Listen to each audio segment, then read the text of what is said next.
Very interesting fireside chat coming your way. We have with us Mr. Sandeep Ghosh, Group Country Manager, India and South Asia, Visa. And we have with us Shri Vivek, Executive Director, Department of Payment and Settlement Systems, Reserve Bank of India. Ladies and gentlemen, if it's the big $10 trillion opportunity, can we have a big round of applause? It's time to gather all the insights in store through this fireside chat.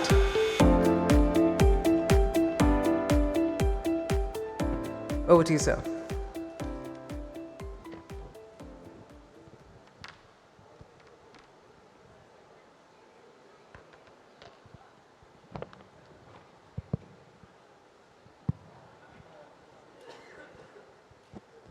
Good afternoon, ladies and gentlemen. It gives me great pleasure on behalf of the organizers of the Global Fintech Festival to welcome Shri Vivek, who's joined me on the stage here with me today. Shri Vivek is the Executive Director of the Reserve Bank of India, looking after the Department of Payment and Settlement Systems, DPSS, and the Department of Information and Technology.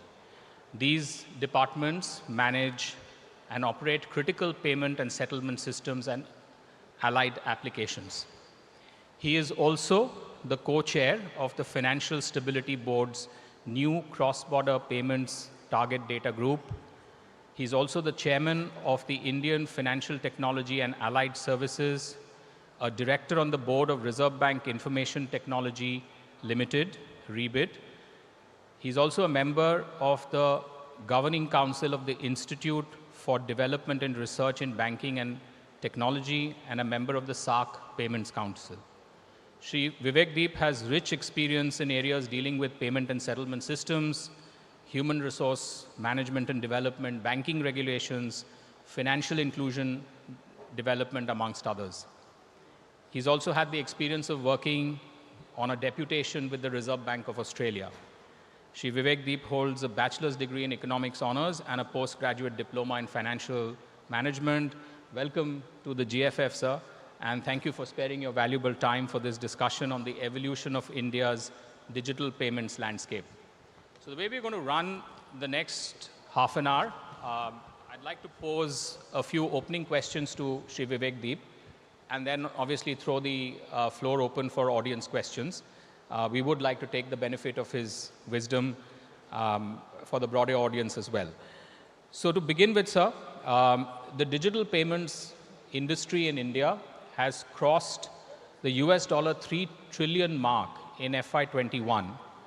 It would be great for the audience to hear your perspectives on what are the enabling factors that has really played a role in such a rapid adoption of digital payments in India, from the India stack, the regulatory framework, and a host of other factors have come into play. So it'd be great to start with hearing your thoughts on the above. Thank you, Sandeep. Very happy to be here. And yes, we can probably start from how we have reached where we have reached today. Part of it is or in fact, most of it is already very well known, but considering the fact that, this is an industry where there are a lot of very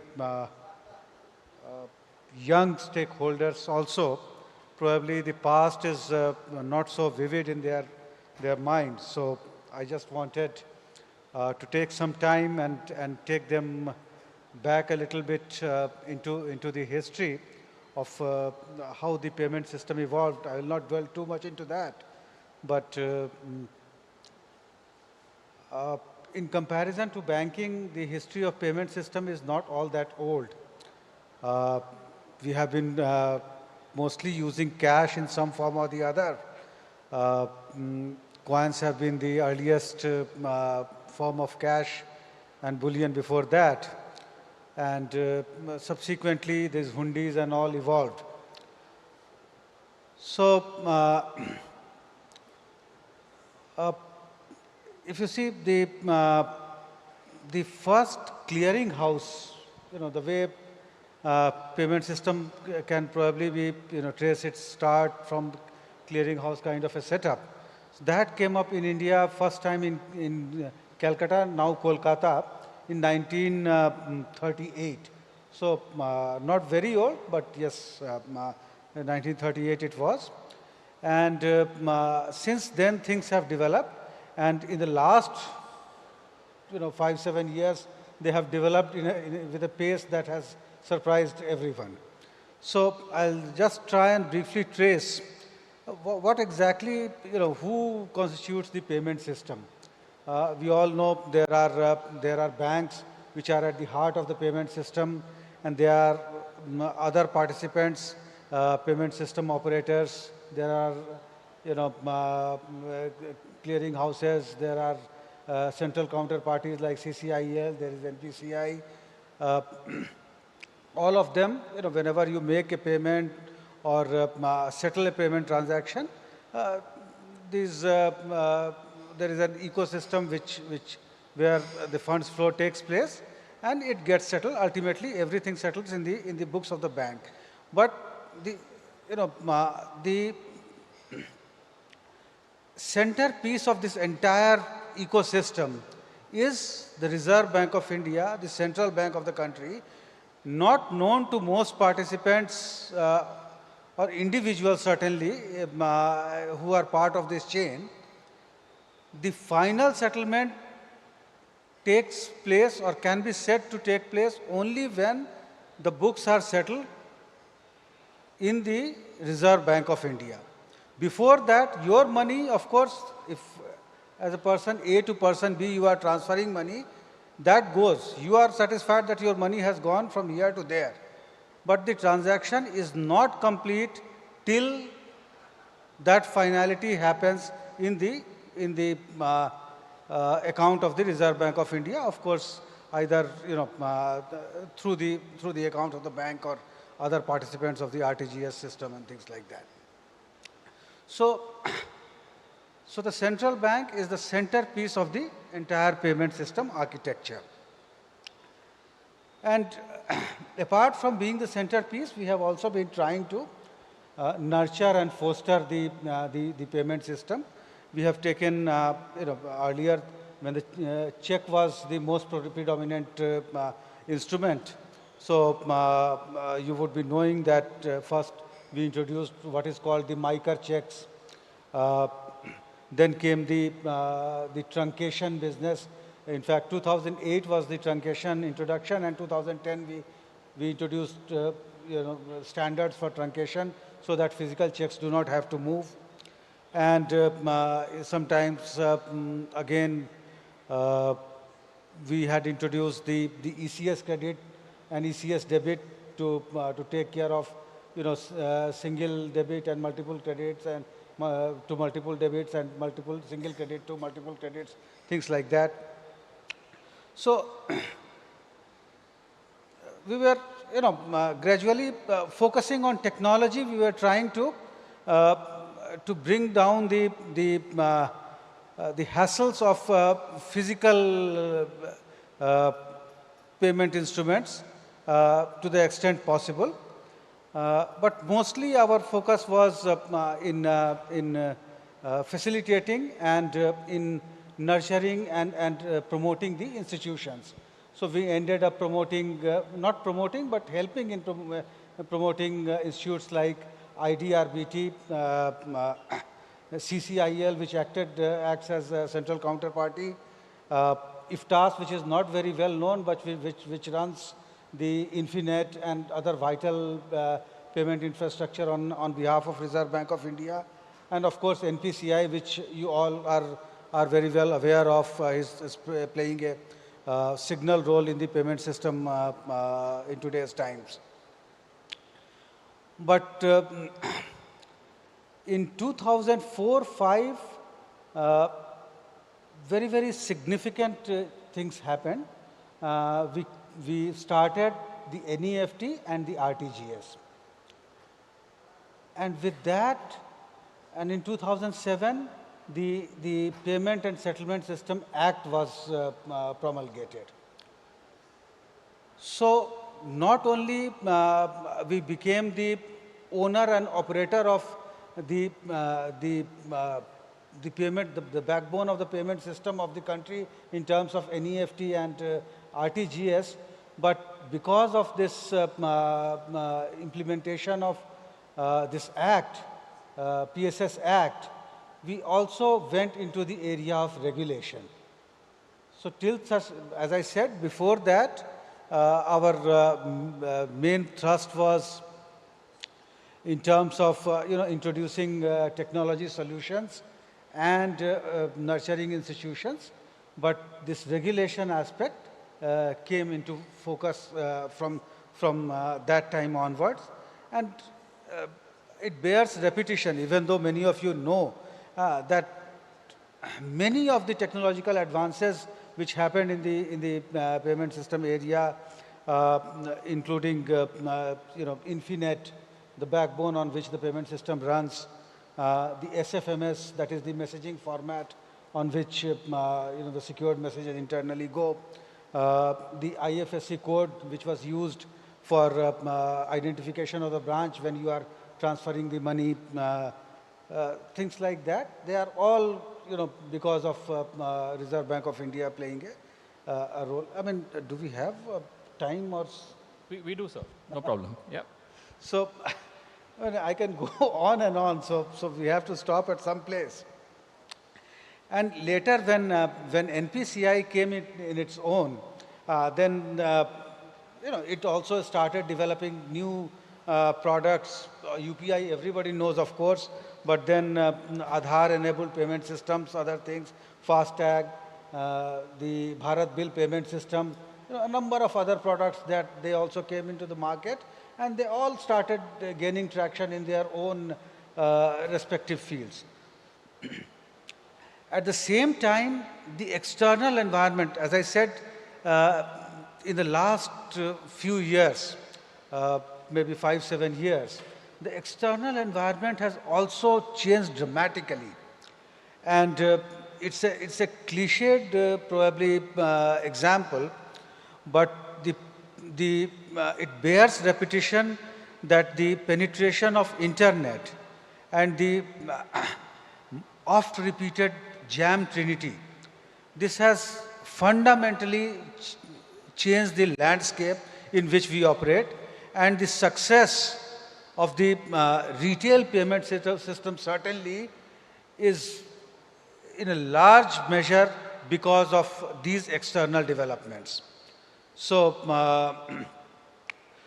just the other day, Finance Minister was talking, and she mentioned that there are 132 crore Aadhaar numbers that have been issued. Every household has a bank account because of Jandan and initiatives like that, and we know that around 78 crore or so mobile users are there in this country. So all this taken together has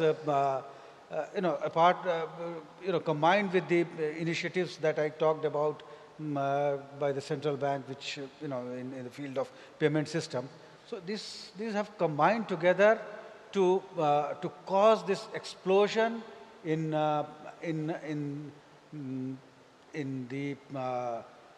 ecosystem, the fintechs, the banks, the other PSOs innovating and coming up with innovative products, and the public at large adopting those products and adopting digital solutions in a very, very large manner. And I must also mention that we often hear this particular phrase, Aapda mein avsar. So this COVID, I mean, literally provided that Aapda mein avsar. It's no longer a cliche. Actually, it was an Aapda of really large proportions. And the digital payments industry actually grabbed the opportunity and has increased by leaps and bounds during this period. So I guess there are a few. If just one more minute, if you allow, uh, that some of the things, other things that keeping the cost of NEFT and RTGS low, in fact, making it free subsequently. That has probably also helped in adoption of digital payments in the country, and modulating and keeping the various charges, including the MDR and other rates that are involved for the different players in the system, and also we will talk probably at some other time about that in detail. But the focus on customer that Reserve Bank has been driving. So probably customer service and grievance redressal, that I'm sure has also assured the people at large that they can adopt the digital solutions in a large way. So that's what I would like to. No, that's a fascinating thing, sir. And a lot of us ascribe it to India stack, specific products like UPI, but the institutional framework, regulatory framework, technology innovation that you described, which has happened over a period of time, the focus on economics and charges on customers. So there's a whole host of factors that has driven this, and that was really interesting, sir. Now, there's been a recent report by one of the consulting firms and leading big tech companies that says that 3 trillion mark breached in 2021. This is likely to treble to about 10 trillion by 2026. Now, as you look forward into the future, Vivek Deepji, what are the things from a regulator's perspective, from a policy framework standpoint, or other themes that play in your mind which will sustain this kind of growth momentum? 3 trillion to 10 trillion. 10 trillion. Now, those are numbers in one report, but okay. Certainly if this fantastic rate of growth has in how many years? They said by 2026. 2026. In a way, it may look ambitious. Looked at from another side, may not look very ambitious at all. Again, I am reminded of the Honorable Finance Minister talking yesterday and mentioning something like UPI itself, reaching 1 billion transactions every day is what. That's the mission. Yeah, that's the ambition. That is what she was talking about. So if that happens, your target will be exceeded. Absolutely, it will be exceeded. And I also happen to have a look at the report that you are talking about. So if my understanding is correct, it only takes into account the retail transaction. So it excludes the large business B2B, G2B, G2G transaction, those kind of things. But even today, even in 2022, if you include all those which are legitimately part of digital transactions, we have already crossed US dollar 22 trillion is what I am told. Right, sir. So, lo and behold, your 10 trillion is already achieved in that sense. But coming back to the point that you are making, a large part of the enabling work has already been done, some of which I just mentioned, and many of which I'm sure the audience is aware of. Uh, but that doesn't mean that you know we are content sitting on our laurels and doing nothing. We have certain other things in store which we have planned. Uh, One of the most important things would be the external environment. Again, you can never downplay the importance of external environment. Right now, things for India don't look bad at all. The first quarter growth numbers are extremely good, 13.2% or so. Uh, the projection for the rest of the year is around 7%, more than that probably. So, so in terms of growth, if we are able to sustain uh, a high growth momentum, uh, this target should not be a problem at all. The headwinds, temporarily at least, are certainly in terms of the inflation, because this is not only something which India is grappling with, the entire world is grappling with, and we have to see how it plays out over the medium term. But as you all know, Reserve Bank is trying to its level best to handle that situation domestically. The short point is that with price stability and a sustained high growth, the target is very much achievable. From Reserve Bank side, there are, and of course, in collaboration with some of the institutions which are there in the market, uh, we have tried, or we have thought of a few measures where we will try to enhance or build on what we have already achieved. One measure that we have thought of is geotagging of the payment infrastructure. So with the geotagging, we hope to understand what is the geographical location of the extant infrastructure that we have, and that will give us an idea as to what is the kind of concentration, which are the areas which are lagging in that kind of infrastructure, where we can then concentrate in terms of building more infrastructure. And as a complement to this geotagging initiative is the PIDF fund that we have. That fund is for subsidizing some of the infrastructure, POS and QR code. And we will want to concentrate in those areas where the infrastructure is lacking. So these two will are likely to go hand in hand in order to enhance the payments, digital payments acceptance infrastructure. Yesterday, Governor launched some of the products, including UPI 123 Pay. That we believe has the potential to bring into the fold of UPI those people who do not have a smartphone. There is a large number of people in the country who still use a feature phone.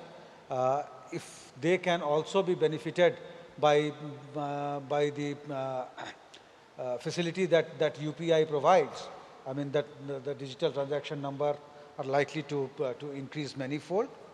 Coupled with that,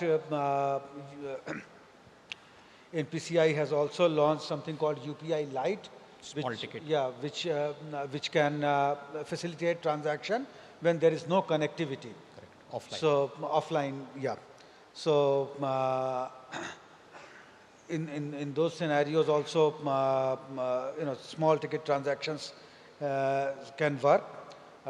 Governor has already touched upon what are we doing in terms of innovation hub, what we are trying to achieve. So now some new innovation, the regulatory sandbox is there. So in multiple ways we are trying to see that new ideas, new products come up which can give a fillip to adoption of digital technology, digital transaction. These are, the measures. Apart from that, he also launched a product where we are linking the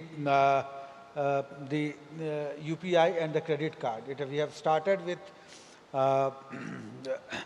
with RuPay card, but if you see the vision document of our department, the idea is to generally link credit card with UPI, and that we believe has the potential to be a game changer in this field, and enhance the benefit of both the credit as well as benefit of UPI to a large number of population, which probably is not using it as of now. So apart from these things, I don't want to get into the small details of what our payment vision document 25 has outlined. But those of you who are interested can, it's a public document available on our website. It specifically gives you the targets, what we are trying to achieve in different areas in terms of card payments, in terms of card acceptance infrastructure, in terms of UPI transaction, in various other segments. Each segment of payment payment transactions, what we are trying to achieve in terms of numbers or percentages, it gives you the targets that we will be over the next 2.5 years we will be trying to achieve. I'm not saying that everything that is possible is part of that vision document, or everything that is possible we will be able to do. But this, as I mentioned in the beginning in response to your first question, Reserve Bank is an essential part, but only a part of this overall payment ecosystem. There are, you are an essential part. There are others who are part. So everybody has got to contribute to achieve an ambitious target like that. And external environment I already mentioned. Reserve Bank's effort I already mentioned. And the industry, the banks, the payment system operators, the fintechs, all have to come on board and play their part. One thing I think my colleagues from Reserve Bank, from other departments will throw some more light on that. But I'll just mention here that CBDC, when it comes, that also has a potential to take the digital transaction much further than what it is right now. One last thing I will mention is the potential where we can grow. Potential is still huge. Something we were talking about the other day was about the transit payment. That is one of the huge contributor to the digital payments in the advanced economies. There we are, we are far behind, I must accept, but we have to engage with a number of stakeholders, and we have to build a lot of infrastructure before we can see significant traction in that particular field. But that is an area where there is a lot of untapped potential, and we need to progress in that area for us to go further in. Well, that's a great roadmap, sir. And you called it out. There are pockets like transit which have a lot of dependencies, but talking about payment infrastructure, talking about a whole host of things that you listed out, fantastic. Now, it's quite clear, sir, that the India has made phenomenal progress in terms of adoption of real-time payments.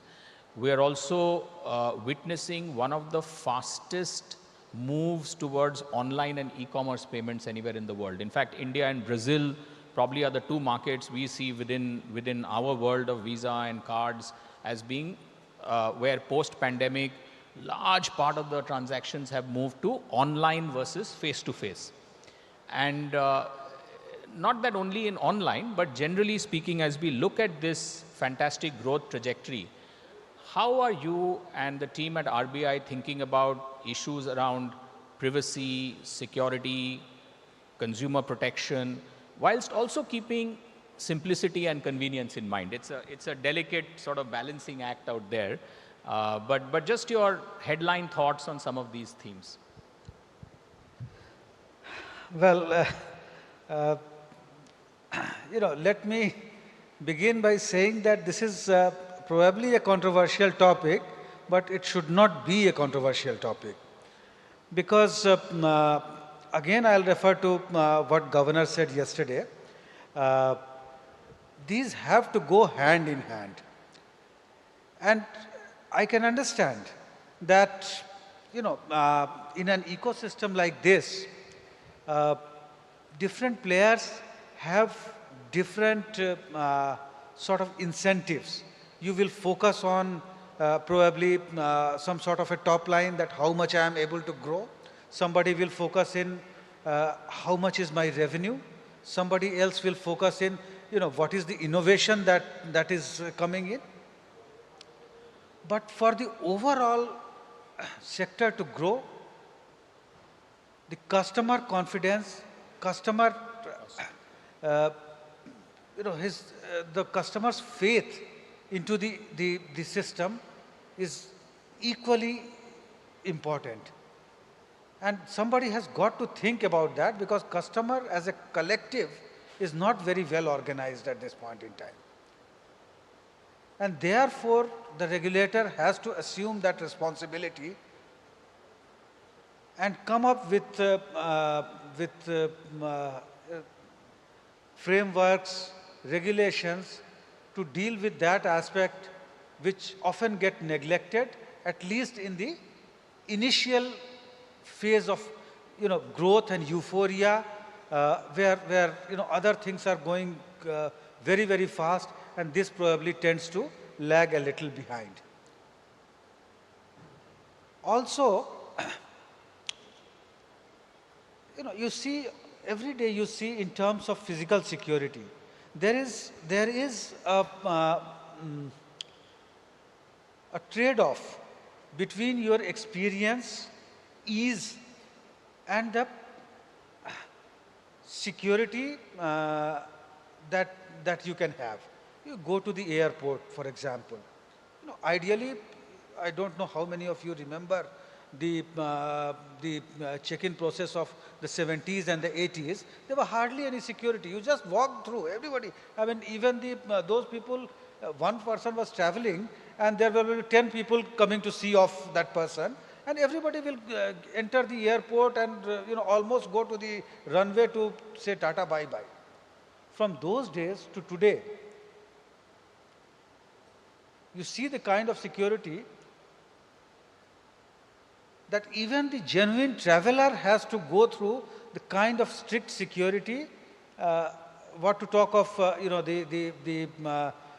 those who are wanting to see off and all, the less said about them, the better it is.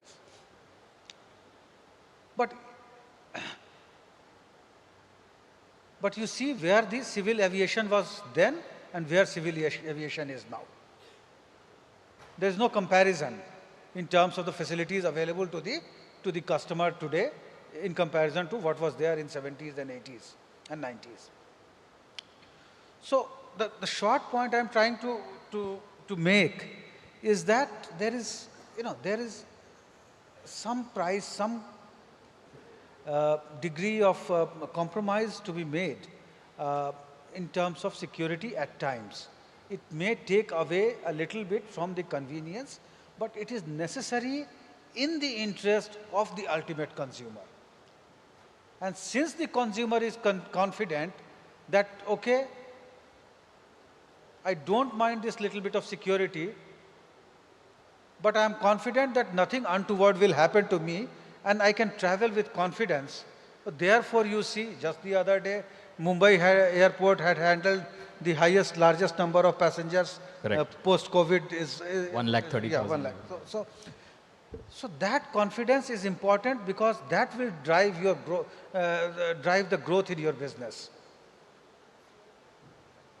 Otherwise, if you don't have that, give that confidence, every little instance of fraud, every little instance of a customer getting cheated, it gets a disproportionate traction in today's time. A lot of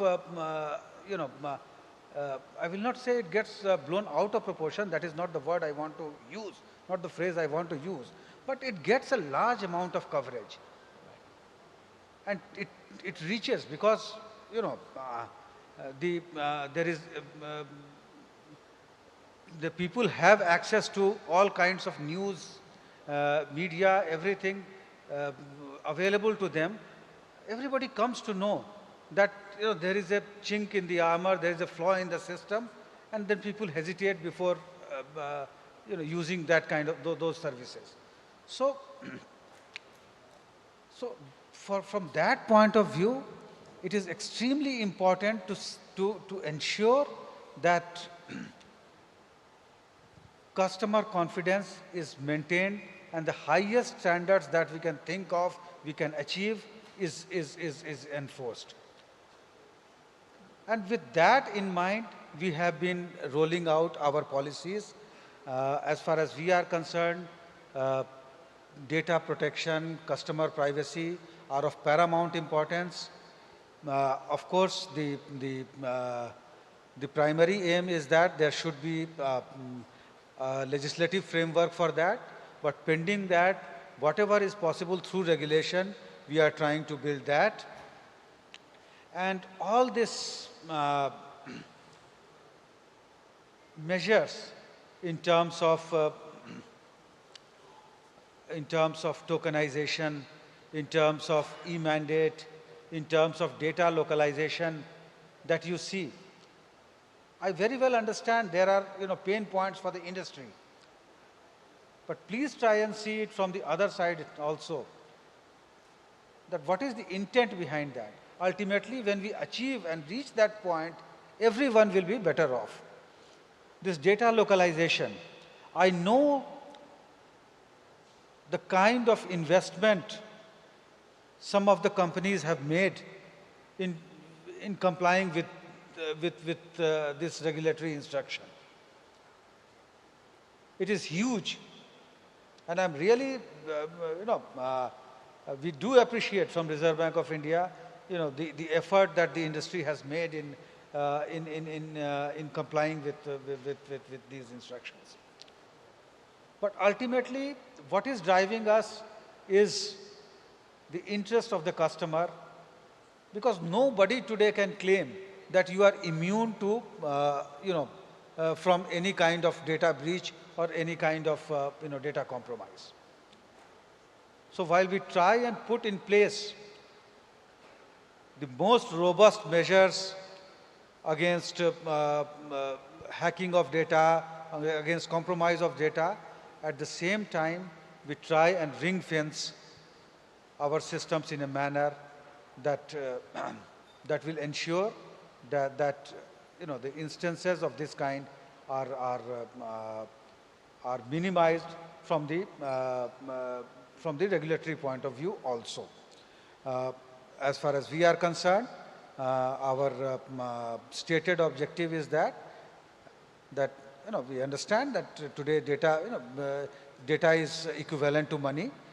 There are many business models are made around that, but whenever data is to be monetized, it has to be with explicit consent of the consumer, and it has to be within the framework provided by the legislation and by regulation. So if you stick to that, there should not be an issue at all. And some of the measures that we have taken, I need not repeat, but we have, in order to increase customer confidence, long back, some 4-5 years back, we came out with limited liability circular for the customer, and we have come up with additional factor of authentication in card not present transaction. It is something unique in the Western world, in the developed world also. Even now, they don't have this, and I feel far more confident using my card in Indian jurisdiction than I feel, while traveling abroad. Introduction of EMV chip-enabled cards. Yeah. The option of switching on and off transaction rights. We are out of time, is it? Almost. Sir. Okay. So I'll stop here. I mean, I need not repeat what we have already done, but this is briefly, how philosophically we look at the issues that you just flagged. No, excellent, sir. And we could go on for a very long time. I did want to talk to you also about cross-border payments, but do we have time for one audience question? So we can take one question. Okay, so one audience question, it better be good. Anyone in the audience who has a question, if you don't see a hand go up, I'll have to do the needful. Okay, we don't seem to have an audience question, sir, but I know this is something we have spoken about. The success we have had in streamlining domestic digital payments, there is still a fair bit of friction when it comes to cross-border payments. Any quick comment, observation on how you're looking to help increase the convenience, transparency, etc., when it comes to cross-border payments? I'll be very brief. I'm sorry that we have exceeded our time, but on cross-border, I can only say that the payment system benefit we have seen in the domestic sphere.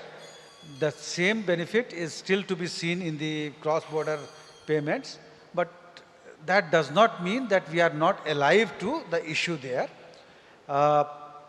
I can share with the audience that at the behest of G20, G20 had asked the FSB, the Financial Stability Board, to look specifically into this issue, and Financial Stability Board in turn has constituted a committee on cross-border payment coordination called CPC, which is going into on many of these aspects. There are a number of things that they are doing. In the interest of time, I will not go into that. Just mention that there are 4 specific areas in which we are trying to measure the efficiency of cross-border payments. They pertain to cost, speed, access, and transparency. So cost, everyone understands, there should be minimal cost, and what should be the criteria in terms of cost can be, because they are varied across jurisdiction. The speed, I mean, it takes days, even in today's times sometimes, whereas in the matter of seconds in domestic transaction you are able to transfer. So how that can be reduced? Access means that anybody who is interested in transferring, there should be a product,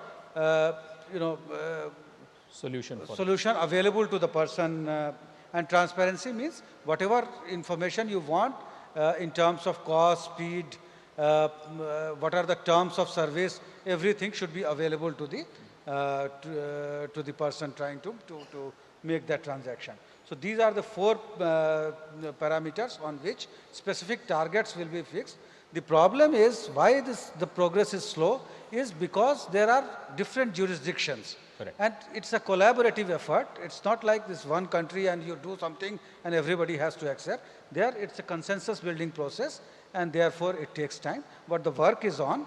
And sorry. So you hit all the right notes there. Absolutely. So that is the final, I think, bell for us Absolutely. to stop. So I'll stop here. Thank you so much. Once again, on behalf of the audience and the organizers, thank you very much, Vivek Deepji. Thank you very much for your time. Thanks a lot. Thank you. Thank you. Thank you very much, Sandeep, and thank you very much, Shri Vivek. I'd like to request you to please come together for a quick photograph as well. And after that interesting conversation, we'll also march ahead with our next trialogue.